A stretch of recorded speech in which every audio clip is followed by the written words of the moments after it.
Hello, everyone, and welcome to Calculus. Today's topic is finding the constant of integration, which is that plus c we've been adding to every integral, and applications of integration. So we're given the derivative, which means that we can integrate to find the original function. That gives us 4x to the, remember, we're going to add 1 and then divide by that number. So we do know the basic parent function, but we don't know how high or low it is. It could be any number of functions that all have the same derivative at a certain point, meaning the same slope, but it doesn't really matter how high or low it is. But if we have a bunch of graphs, only one of those graphs is going to go through the point 1, 1. So now you can see that if I kept making these, eventually I would get to this one. So this is the graph I'm actually looking for. How do I find that? By plugging the point 1, 1 into my equation. So remember, this is your x coordinate and this is your y. So I can plug that in. 1 is equal to 4, 6, 1 to the 6 plus c. 1 is equal to, I'm just going to reduce that to 2/3 plus c. Therefore, c is equal to 1/3. My final equation, f of x or y, it doesn't matter, is equal to 2/3 x to the 6 plus 1/3. So we've kind of touched on this already, but today we're doing it formally. So you could use product rule for this next one because it is a product, or you could multiply out. I'm more the multiply out kind of person. So I'm going to do it using columns instead of across. That gives me -4 plus 6x and -2x squared. And this way it's just easy to collect like terms. 2x, -3x squared, and x cubed. So really my f of x is x cubed minus 5x squared plus 8x minus 4. So now I can integrate. I get x to the 4th over 4 minus 5x cubed over 3 plus 8x squared over 2, so that's going to reduce to 4x squared minus 4x plus c. So I have to find c, but they've given me a point. You need to learn to recognize this as also equaling this. The function at -2 is equal to 0. That means the y value when x is -2 is 0. So you need to think of these interchangeably. Unfortunately, the 0 is going in for the y, not the x. I know it would be so much better if it was in the x. -2 to the 4th minus 5 times -2 to the 3rd plus 4 times -2 squared minus 4 times -2 plus c. I will not make you watch me do all that math.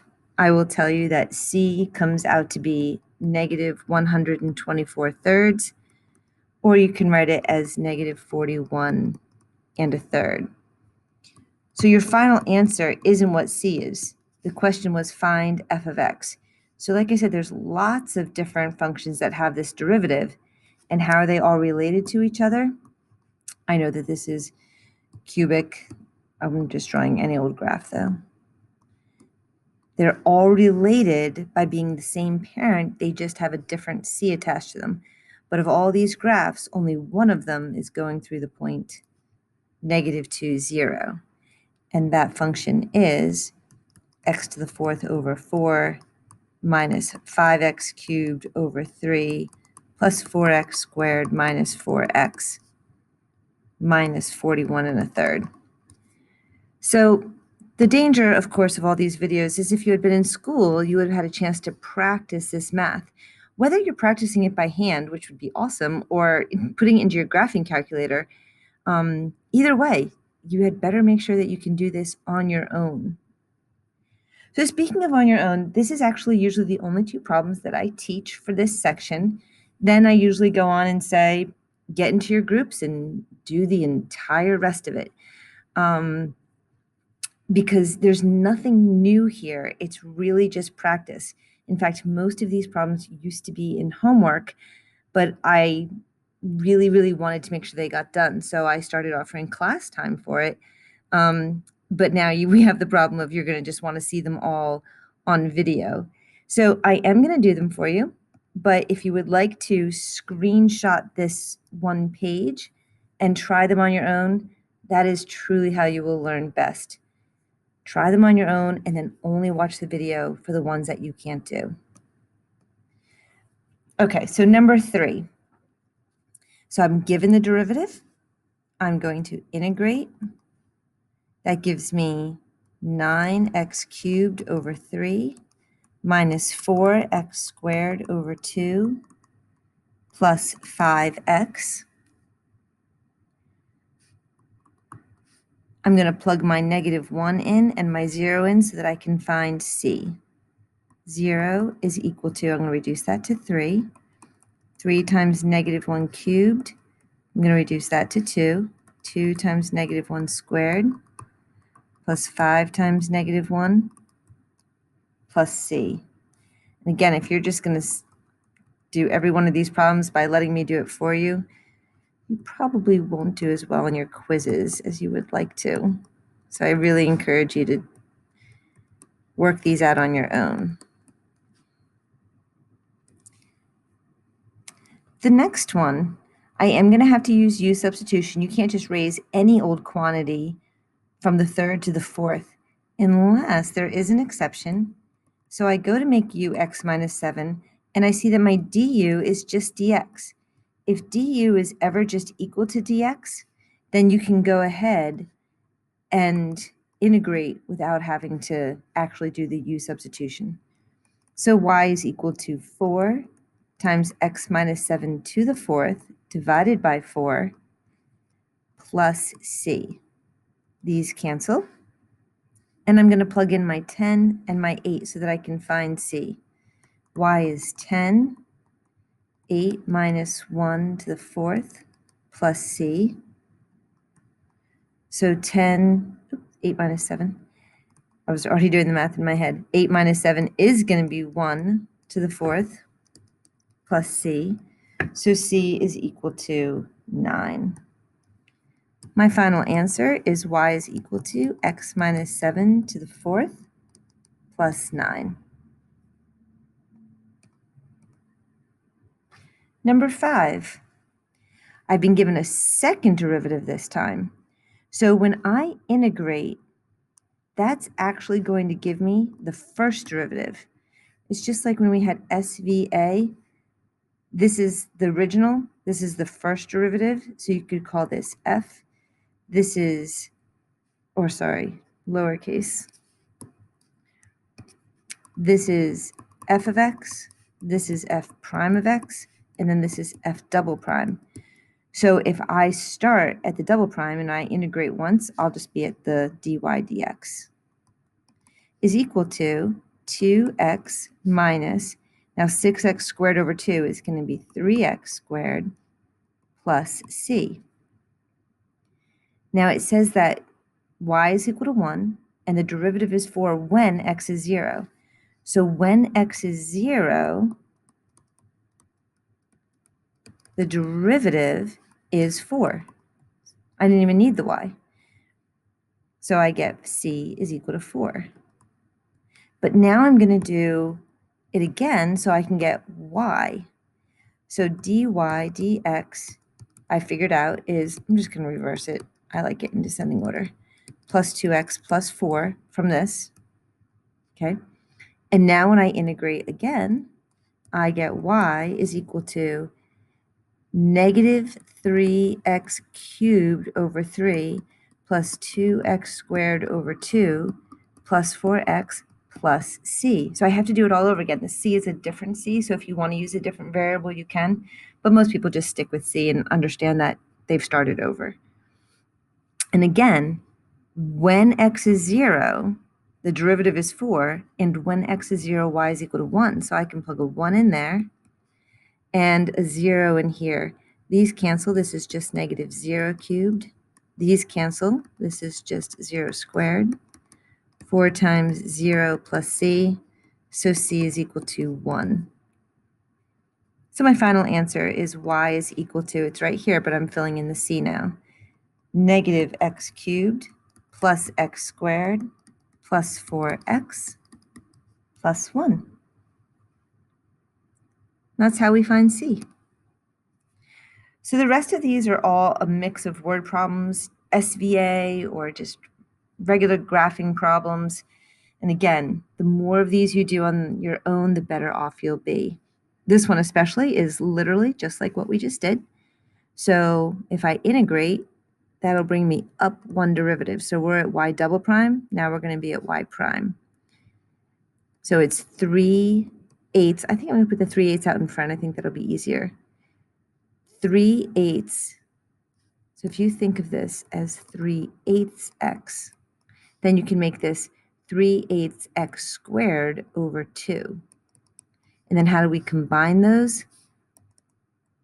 3/16 straight across the top and straight across the bottom. So they said that the graph passes through this point, so they just did it differently this time. Instead of saying f of 4 is equal to 13, they gave you the point. Different notations just to get you practicing it. And with a slope of 5. So they, again, just said it differently. This means that dy dx is equal to 5 at that point. So it's equal to that slope at x is equal to 4. So I can use that to figure this out. Dy dx is 5 is equal to 3/16 times 4 squared. Oops, I didn't write plus c again. Oh, I wrote plus 16. I don't know why I did that. 3/16 x squared plus c. So plus c. These are actually going to cancel, and I get c is equal to 2. That gives me dy dx is equal to 3/16 x squared plus 2. But I need to find the original equation, so I'm going to have to keep going. Dy dx is equal to 3/16 x squared plus 2. So y is equal to 3/16 x cubed over 3 plus 2x plus c. And I know that this graph, these cancel by the way, passes through the point 4, 13. So I can stick a 13 in for y and a 4 in for x. So 4 cubed over 16 plus 2 times 4 plus c.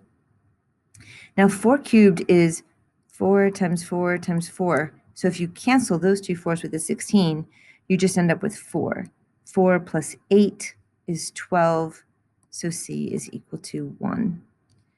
My final answer, y is equal to x cubed over 16 plus 2x plus 1. Okay, you should try the next one on your own.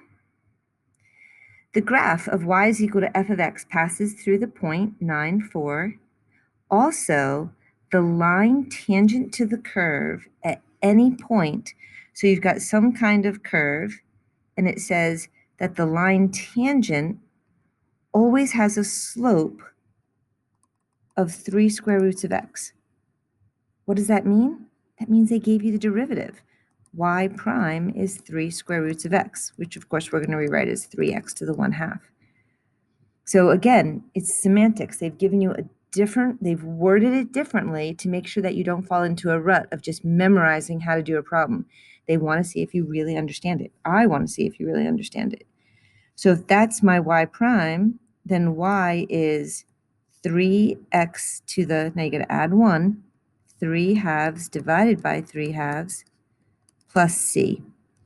I am going to convert that. So I'm going to multiply, I'm going to flip and multiply, which actually works out really nice. Now I just have 2x to the 3/2 plus c.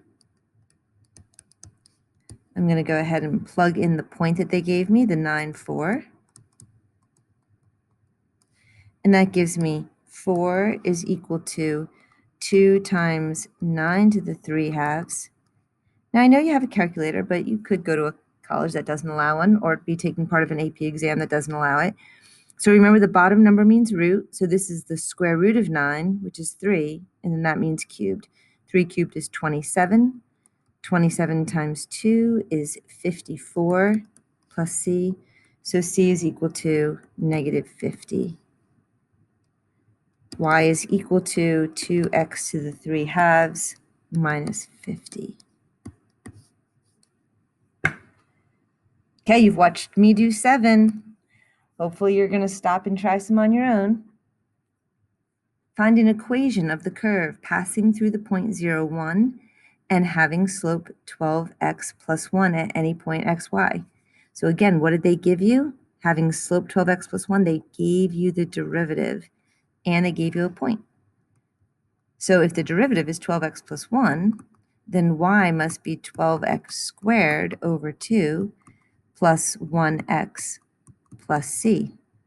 And then I can use the point to find c. 1 is equal to, I'm going to reduce that to 6. 6 times 0 squared plus 1 times 0 plus c. C is equal to 1. Y is equal to 6x squared plus x plus 1. Find the equation of the curve with a slope of 4 sine 2x at any point and passes through the point 0, 4. So again, this one's just the same. I highly encourage you to turn the video off and try it on your own. They've given you the slope, 4 sine of 2x. The parentheses really aren't necessary. You will find some books that do that. It's really only important if there's a plus there. If it had been 2 plus x, then you would have been required to have parentheses, but they're not required here. In case you're wondering, sometimes it just clutters things up. So I am going to integrate. Now, the only way that you can integrate a sine of 2x is to change it to a u. So u is going to be my 2x, and my du is going to be 2 dx. So because I have an integral sign here, I'm actually going to add the dx also, because I know that just says that's the variable that I'm going to do stuff to. But it's actually not the variable I'm going to do stuff to. I'm going to take out the 4, and I'm going to change it to sine of u, because that is an integral that's on my list of 6. That's something that I can do. Do I have what I need? No. I need 2 dx. So I'm going to add a 2 to the problem and a 1/2. That 1/2 needs to still be part of the problem, but this 2 over here became my du. So now I have the 4 and the 1/2 make 2. The integral of sine is negative cosine,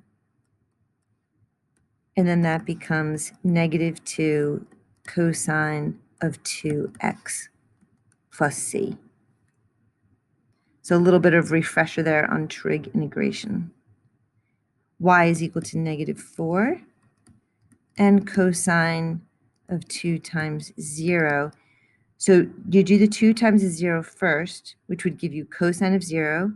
Cosine of 0 is 1. So we have negative 4 is equal to negative 2 plus c. C is equal to negative 2. Which means my final answer is negative 2 cosine of 2x minus 2.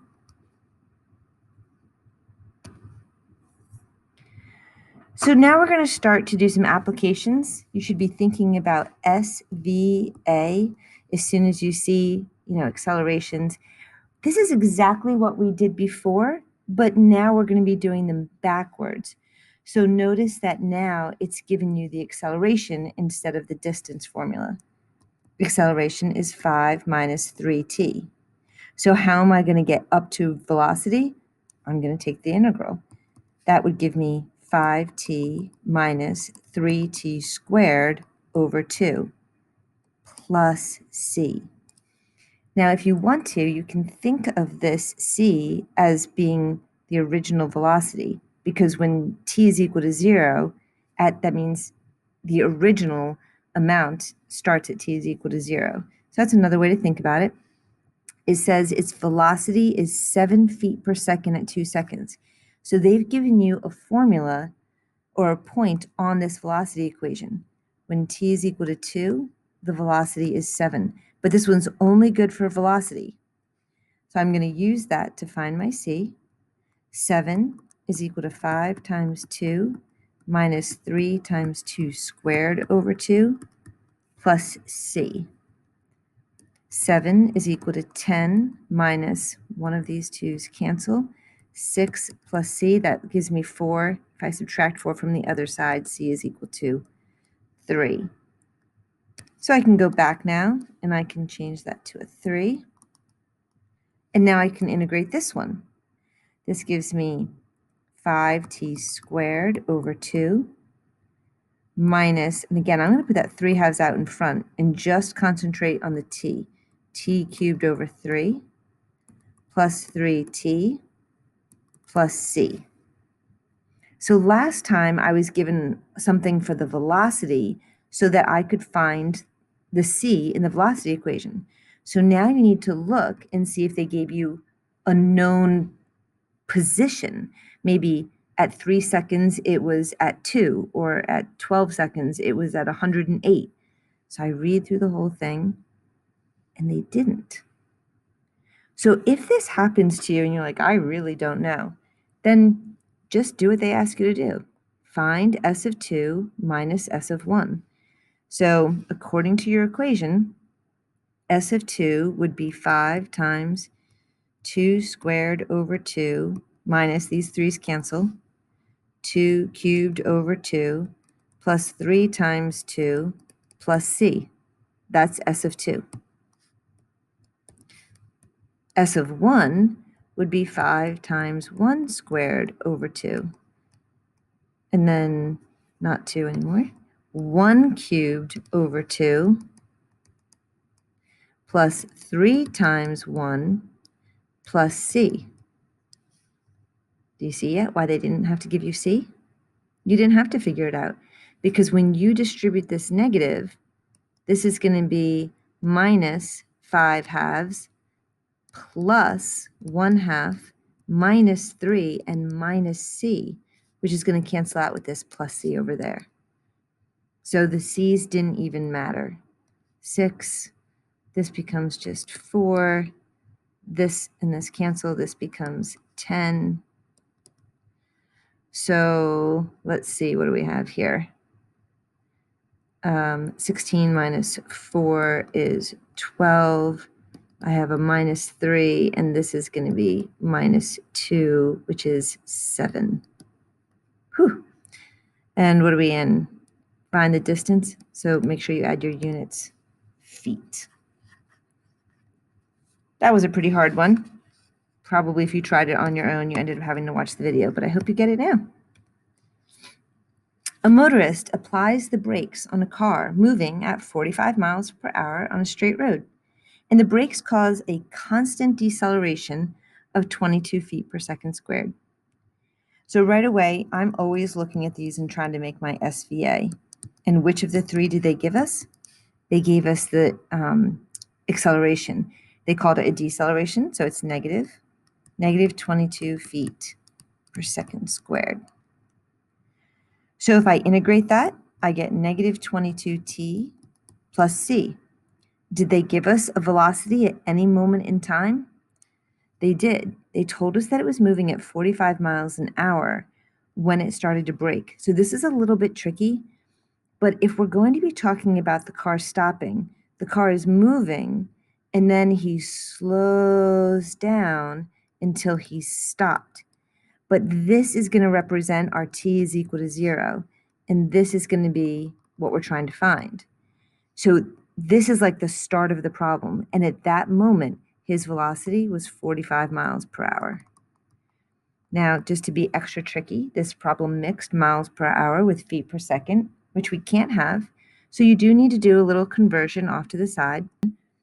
45 miles per hour. So we want the miles to go away, and we want feet to appear. So you just need to find the conversion factor between those. If you didn't know it, it is 5,280 feet are in 1 mile. You might know that from your science class. I also need to get rid of the hours and change it to seconds. So how many seconds are in 1 hour? There's 60 minutes, and each of those minutes has 60 seconds. So there are 3,600 seconds in an hour. So if you multiply across, the miles cancel, the hours cancel, and you're left with feet per second, and it is 66 feet per second. So I'm going to go ahead and change that to 66 feet per second. And now I can find c, because that velocity happens at time is equal to 0. So 66 is equal to negative 22 times 0 plus c. C is equal to 66.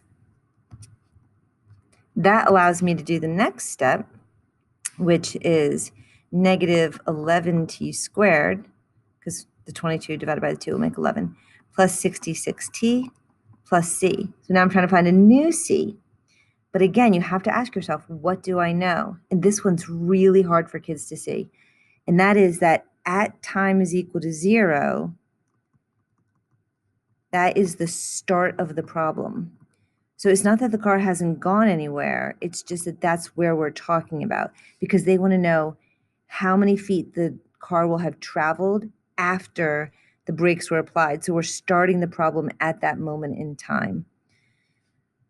So at t is equal to 0, his position is also equal to 0. We're starting right there. So if you put a 0 in for t, then a 0 in here, you'll just get c is equal to 0. So c is equal to 0. So now I have my 3 equations. So the question asks, in how many seconds will the car stop? So if he's applying his brakes, you have to be able to interpret this. This question means, when will the velocity be 0?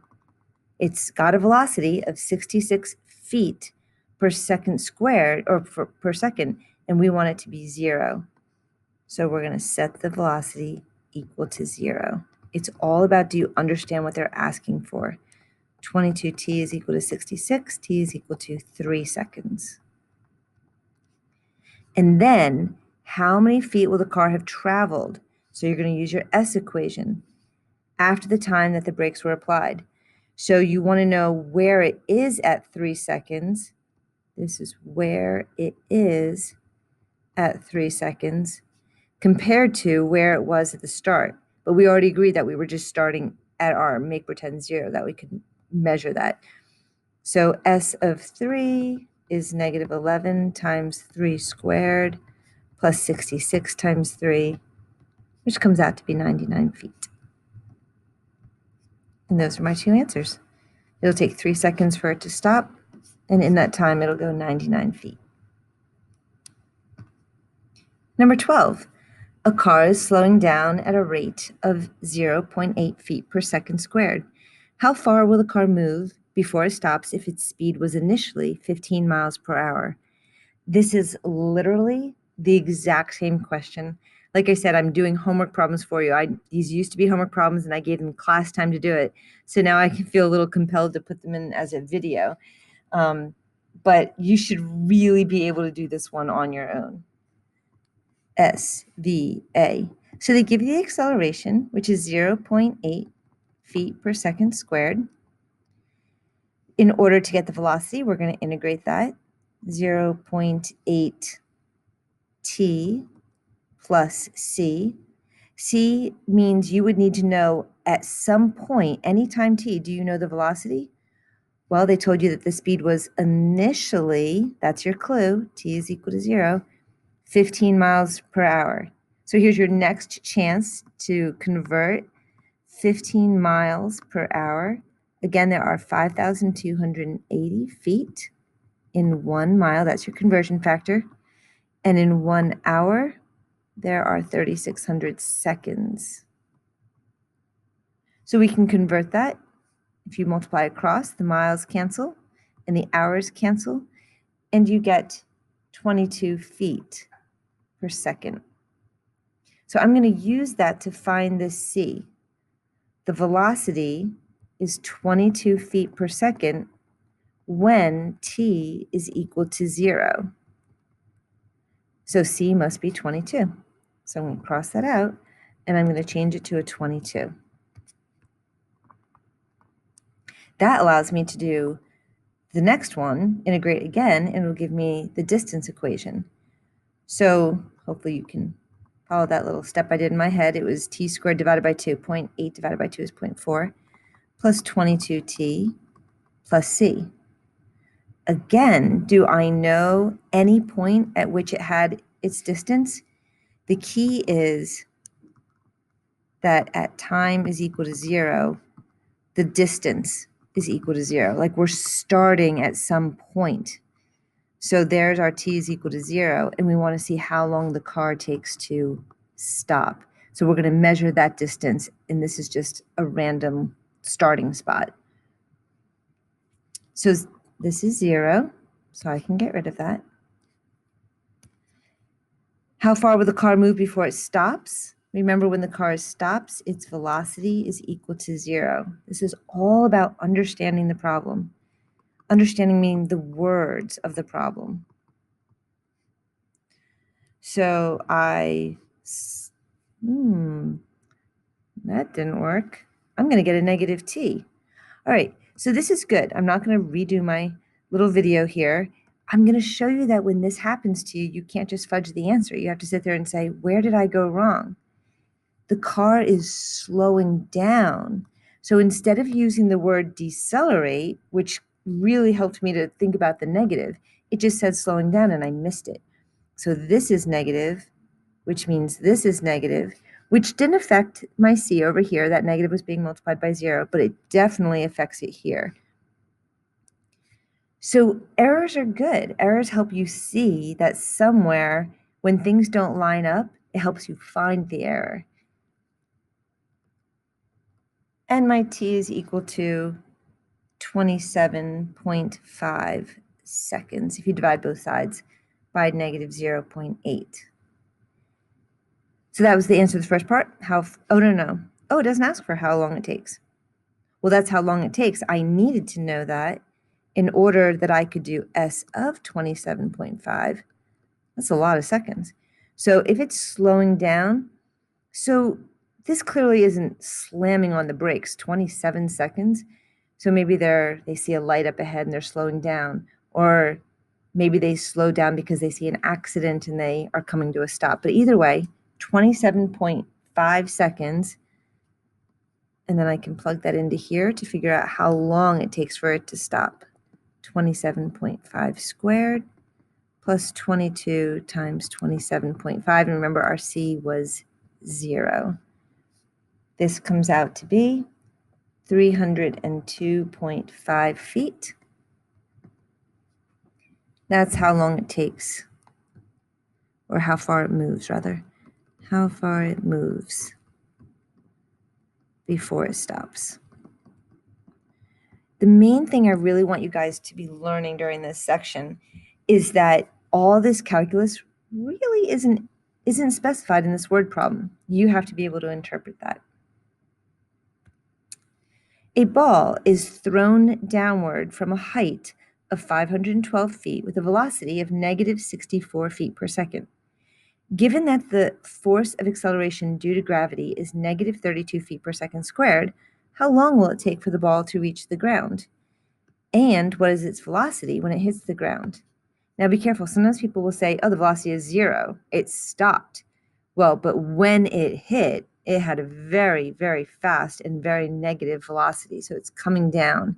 Yes, that suddenly made its velocity 0, but at the moment that it hit, it had a velocity. So again, a little bit hard to see what they're giving you, but it's acceleration. The force of acceleration due to gravity is a constant. It is always present. That allows us to find the velocity equation, negative 32t plus c. Is there any moment at which we know the velocity? Yes. It starts off with a velocity of negative 64. It doesn't specifically say it, but that's the start of our problem. It's thrown. So the moment that it's thrown is the moment that t is equal to 0. So I can plug that in. Negative 64 is equal to negative 32 times 0 plus c. So c is negative 64. So I'm going to replace that with negative 64. I can use that equation now to integrate again to get my s equation. Negative 16t squared minus 64t plus c. Is there any point at which I know the distance, which in this case is better described as h? So you're more than welcome, if you don't want to use s, v, and a, if it helps you keep track of what you're doing. It's really a height.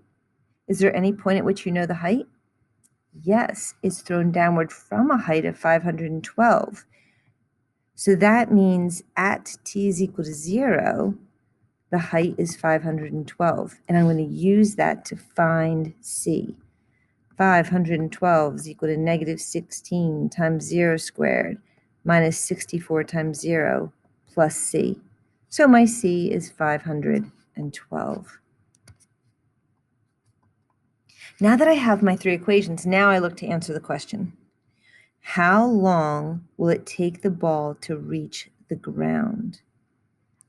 So ask yourself, which equation is it talking about? Is it talking about how long does it take for it to have a velocity of 0? How long for it to have a height of 0? How long for what?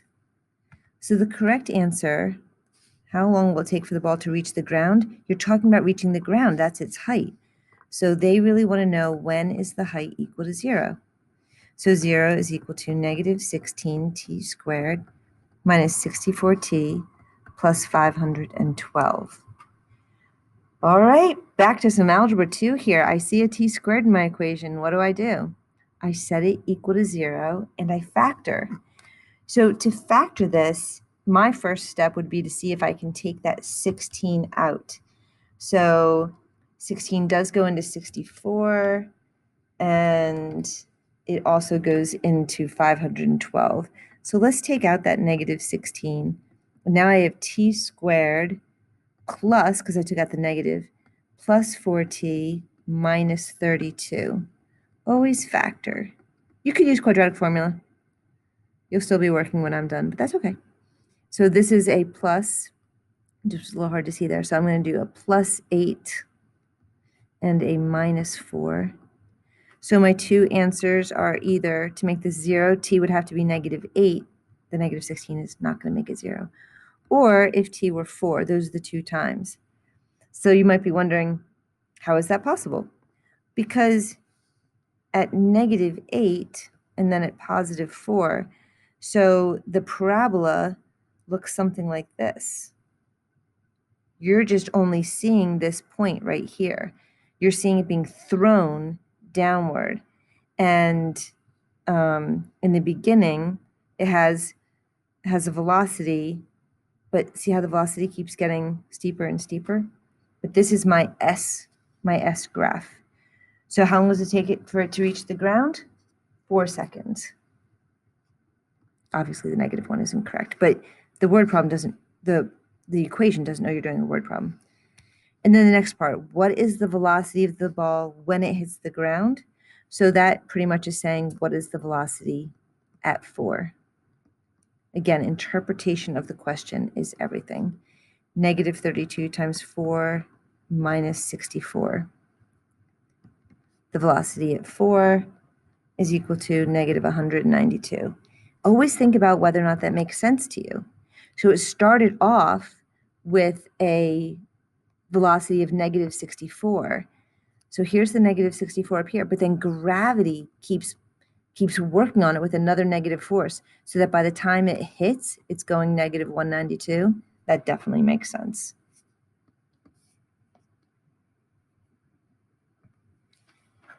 Number 14. I hope that you're doing some of these on your own. I'm going to just keep saying that. Number 14, a missile is accelerating at a rate of 4t meters per second squared from a position at rest in a silo 35 meters below ground level. So it's underneath the ground. It's way down here, okay? Here's our missile. And it's going to accelerate with a rate of 4t. So it's going to get launched upward. So its acceleration is positive. Its velocity is 2t squared plus, I was about to write VO, which is also correct, but we'll just stick with our plus c's for now. So is there any point at which you know the velocity?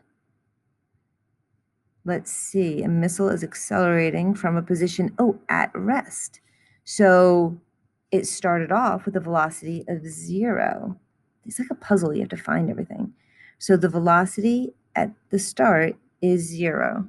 So if I plug that in, 0 is equal to 2, 0 squared plus c, I get c is equal to 0. So I can erase this c, it's 0. And then my s equation, let's call it height again, because it is going to be going up. So my height is going to be 2/3 t cubed plus c. So is there any point at which I know its height? There is. I know that it starts 35 meters below ground. So at t is equal to 0, the height is actually negative 35. So negative 35 is equal to 2/3 times 0 cubed plus c. c is equal to negative 35. Minus 35. All right. How high above the ground will it be after 6 seconds? That question is asking you for h of 6. So now that you have all your equations, you can just figure out which one you need to apply. So 2/3 times 6 cubed minus 35 is equal to 109. Make sure you put your units on. We're measuring things in meters. So this next one is super similar to one that we've already done. So if you want to stop and try it on your own, I would love that. So the first step is they've given us the second derivative. I'm just going to label it y double prime, but this notation and y double prime mean the same thing, is 6x minus 2. So when I integrate, it brings me up one level. It brings me not up to the original, but just up to y prime, which would be 3x squared minus 2x plus c. So they've told me that dy dx, which again can be rewritten as y prime, is equal to 0, and y is equal to 10 when x is equal to 1. So I don't actually need the y is equal to 10 yet, but when x is equal to 1, the derivative is equal to 0. So I'm going to go and plug that in. 0 is equal to 3 times 1 squared minus 2 times 1 plus c. 0 is equal to 3 minus 2, which is 1 plus c. c is negative 1. So now I can rewrite that as y prime is equal to 3x squared minus 2x minus 1. I take the integral again, and that brings me up another level to y, which now I'm at 3x cubed over 3, so just x cubed, minus 2x squared over 2, which will just be x squared, minus x, and again, plus c, a new c. And now we can use this y is equal to 10 when x is 1. So you have to know which pieces of information to use when. So y is equal to 10 when x is 1. So 1 cubed minus 1 cubed cancels. And c is equal to 11. My final answer is y is equal to x cubed minus x squared minus x plus 11. Number 16. Find an equation of the curve passing through the point 3, 2 and having slope 2x squared minus 5 at any point xy. So this is another interpretation problem. You need to recognize that slope is y prime. So they've given you y prime. You can integrate to find y. Y is equal to 2x cubed over 3 minus 5x plus c. So 2x cubed, some kind of cubic graph, but we don't know what its y-intercept is. When x is equal to 0, we don't know what c is. So it could be any of these graphs. but only one of those is going to pass through the point 3, 2. So I'm going to go ahead and plug in a 2 for y and a 3 for x, and I'm going to find that c.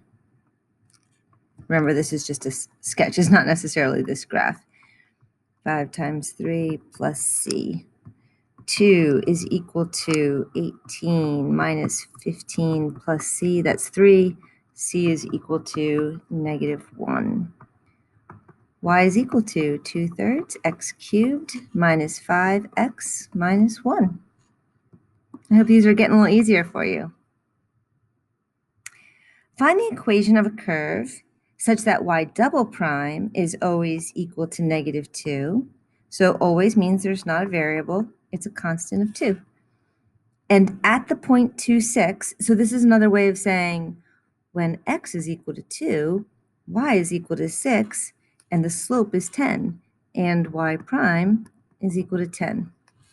It's all about interpreting the information they've given you. So I'm going to go ahead and integrate. That brings me up a level. So we have y, y prime, y double prime. So when I say up a level, I'm saying if you start here and you integrate, it'll take you up. So this is just 2x plus c. They told me that the slope is 10 when x is 2. So c is equal to 6. So now I can rewrite this as y prime is equal to 2x plus 6. I integrate again, and I get y is equal to x squared, the 2 and the divide by 2 cancel, plus 6x plus c. And again, I keep looking for the information they gave me. They told me that when x is 2, y is 6. So y is 6 when x is 2. And I'm going to use that to find c. So 4 plus 12 is 16. So if I subtract that from both sides, I get -10. My final answer is y is equal to x squared plus 6x minus 10. You're doing great. Number 18. A block of ice slides down a 60-meter chute with an acceleration of 4 meters per second squared. What was the initial velocity of the block if it reaches the bottom in 5 seconds? So this one has a lot more to think about, but you can definitely start with acceleration is equal to 4 meters per second squared. Doesn't vary. It's a constant acceleration. And its velocity then is the integral of that, which would be 4. I'm going to switch to t. We often use t for time, plus c. Now, t isn't great, though. Somebody's going to be confused. 4t plus c. So I do need to know, is there any point where I know the velocity? So a block of ice slides down a 60-meter chute. What was the initial velocity? So when it slides down this 60 meters, it does have some kind of, like it was pushed or something. So it has an original velocity.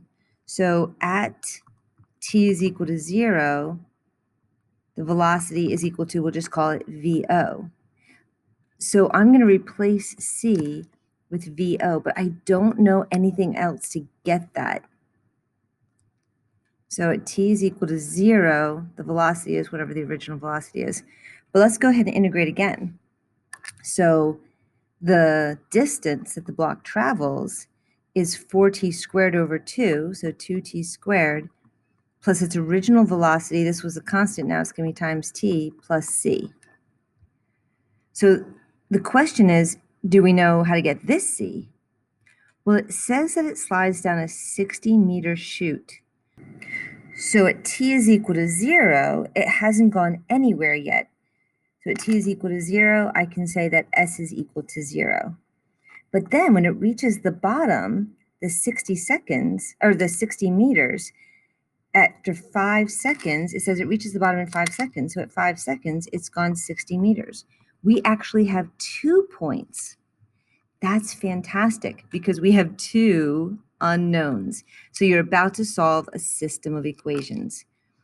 0 is equal to 2 times 0 squared plus VO times 0 plus c.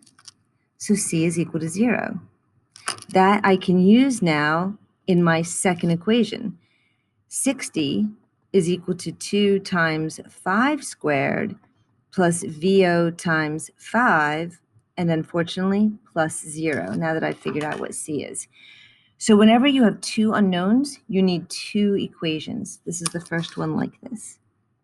So I have 60 is equal to 50 plus 5 VO. I'm going to reverse those to make it easier. So 10 is equal to 5 VO. VO is equal to 2. So now I can go back and put that in right here. 2. All right, I have my three equations now. I can rewrite this one as S is equal to 2t squared plus 2t plus 0. So now that I have all three equations, let's just see what the question asks. What was the initial velocity? Oh, we found it. VO is equal to 2. I do need units, meters per second. Number 19. Find the equation of the family of curves whose tangent line at any point xy has a slope equal to negative 3x squared. So they told you that y prime, slope is derivative, is equal to negative 3x squared. That means the original function is negative 3x cubed over 3 plus c. And believe it or not, that's the answer. I'm going to simplify the 3 and the 3. Because they want to know the family of curves. That's exactly what this is telling you. It's saying it's some kind of a downward cubic function. You just don't know where it passes. So it looks something like that. Number 20. A driver applies the brakes on a car going at 55 feet per second on a straight road. The brakes cause a deceleration of 11 feet per second squared. How soon will the car stop? And how far does the car move after the brakes were applied? So we've already done two of these. This one's a little easier because the units are already correct. They're already matching each other. So if you want to try this one on your own, you should. So I have a constant deceleration.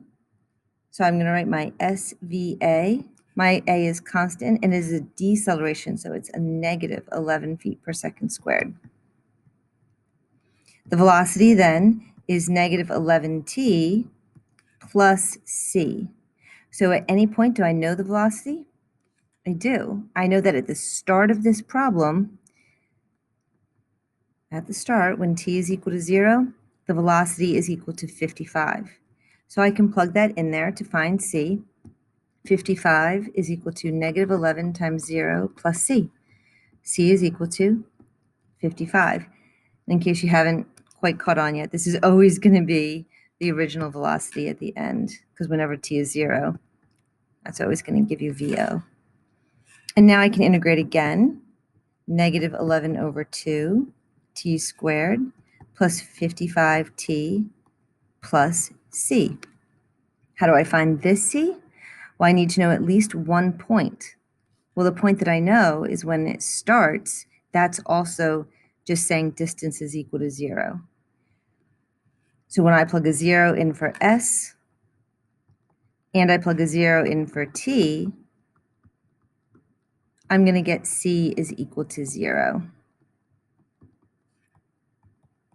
So I can just go ahead and cross that out. All right, I have my three equations. Let's answer some questions. How soon, so I'm looking for time, will the car stop? So there's nothing in this question that tells you whether or not you should use SV or A. You're going to have to figure that out yourself. And the answer is that when the car is stopped, its velocity is equal to 0. So you're going to want to take your velocity equation and set that equal to 0. 11t is equal to 55. T is equal to 5. So it stops after 5 seconds. The second question says, how far does the car move after the brakes were applied? How far a car moves is the S equation. And in order to find S at any given point, we need to know T. So how far does it move? Well, we know it stops after 5 seconds, so that's going to be our t. S of 5 is equal to negative 11 over 2, 5 squared, plus 55 times 5. And remember, c came out to be 0. And you can go ahead and type that into your calculator or do it by hand if you're feeling ambitious. But the answer is going to be 137.5 feet.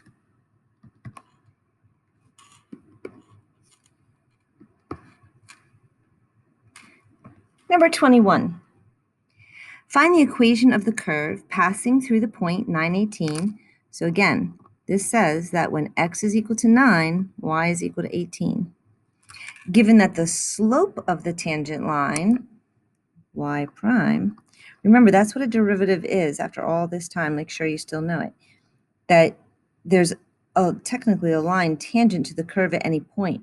So when we find the slope along the curve, another way to express that is the slope of the tangent line. Given that the slope of the tangent line is the square root of x, this actually isn't our graph, so I'm just going to erase it. Square root of x, which of course we never do square roots in calculus. We're always going to switch them to fractional exponents. And now I can integrate. Y is equal to x to the 1/2 plus 1, which is 3/2, divided by 3/2. I'm going to flip and multiply. So I changed that to multiplication and I flipped it. So I get 2x to the 3/2 over 3. And now I'm going to add c. Y is equal to 2/3 x to the 3/2 plus c. Technically, you can't add it at this step because this part is not equal to this part. So I changed it to an arrow, but I still don't want you to, on the AP exam, get in trouble for not having a line match. But this is what y is equal to. Let's see, goes through the point 918. I'm going to use that to find c. So 18 is equal to 2/3 x to the, sorry, not x. We know x is 9. 9 to the 3/2 plus c. Remember when you're doing 9 to the 3/2 that the half means the square root. So it's really the square root of 9 cubed, which is 3 cubed, which is 27. So I'm doing this out because there will be a portion of the exam, if you're in AP, where you're going to need to be able to do things by hand like this. So this turns out to be 9. 9 times 2 is 18, so c is actually 0. So the final answer is y is equal to 2/3 x to the 3/2 plus 0. Last one, you made it. Okay, a stone is thrown straight up from a building ledge that is 120 feet above the ground with an initial velocity of 96 feet per second. When will the stone reach its maximum height?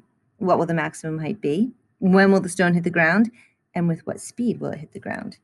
So here's your building, and the stone gets thrown straight up, and then it starts to come back down. I guess we're hoping that it says straight up, but it's from the ledge, so we're hoping that it misses the ledge on the way back down.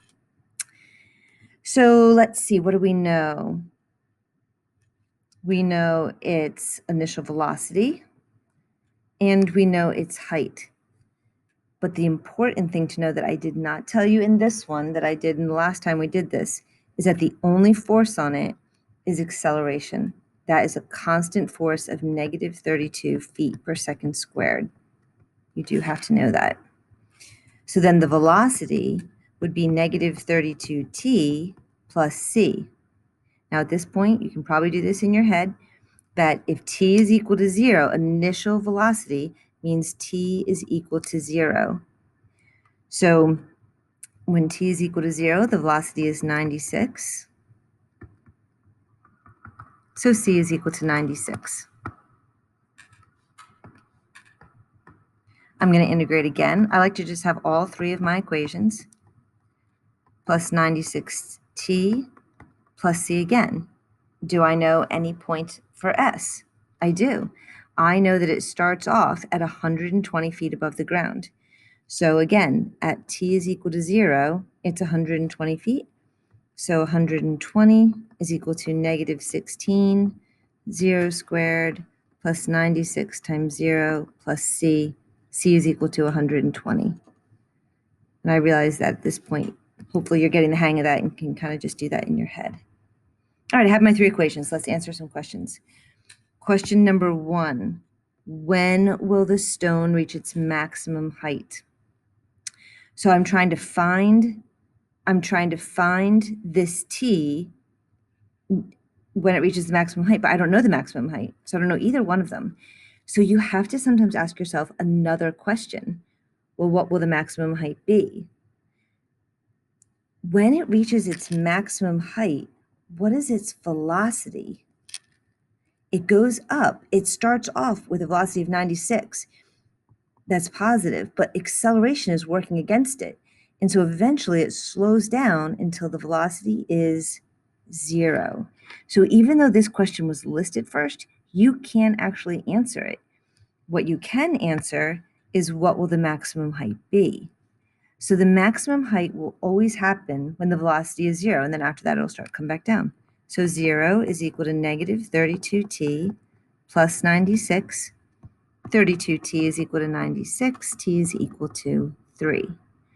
So I still don't know the maximum height, but I know it happens after 3 seconds. So now I can use my S equation.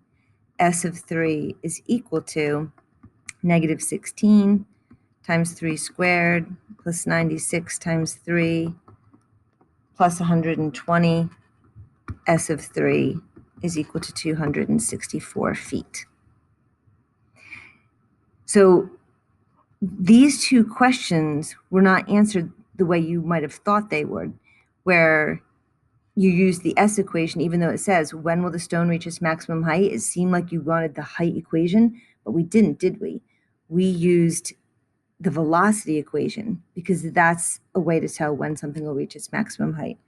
So it reaches it at 3 seconds. It reaches a height of 264. When will it hit the ground? Now we're going to use the height equation because when it hits the ground, the height is equal to 0. So S is equal, so I said H, or S is equal to 0, negative 16t squared plus 96t plus 120. So there's 2 ways to solve this. The first, of course, is we normally set it equal to 0 and factor.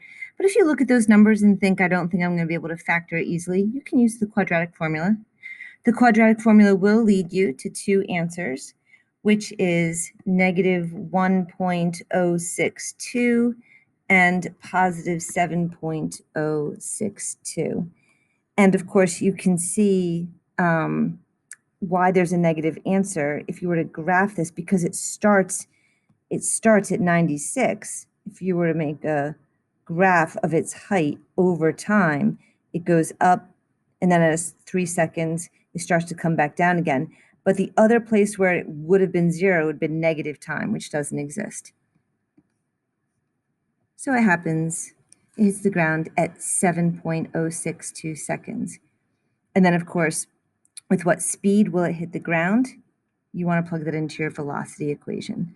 So the velocity at 7.062 times negative 32 plus 96 is negative 129.985 meters per second.